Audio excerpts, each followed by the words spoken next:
கொடுத்த மாணவனாக இருக்கிற பொழுது எனக்கு இந்த கோபாலத்தை தெரியும்.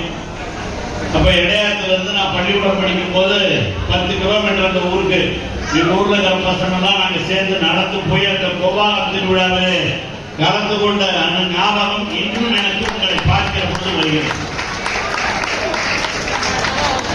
எங்க பகுதியில இந்த திருநெல்வேலி பகுதியில் சுற்றி இருக்கிறவங்க எல்லாம் அப்ப இந்த திருநங்கைகளுடைய உடையை அணிந்து கொண்டு அந்த திருவிழா நிகழ்ச்சிக்கு வருவது உண்டு.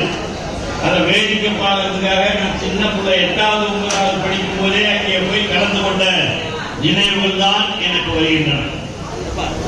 அந்த கோபாலத்திலே நடைபெறுகிற நிகழ்ச்சி நாளை மறுநாள் நடைபெறவிருக்கிறது.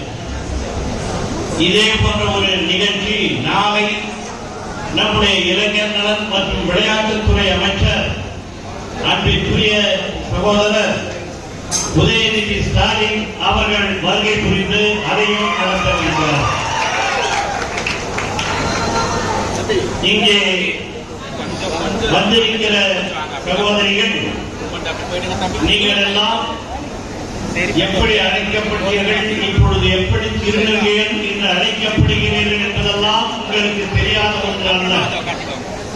தலைவர் கலைஞர், இன்று முதலமைச்சராக இருக்கிற தளபதி, இவர்களெல்லாம் அனைத்து தரப்பு மக்களுக்கும் நன்மை செய்ய வேண்டும் என்று எண்ணி இருப்பவர்.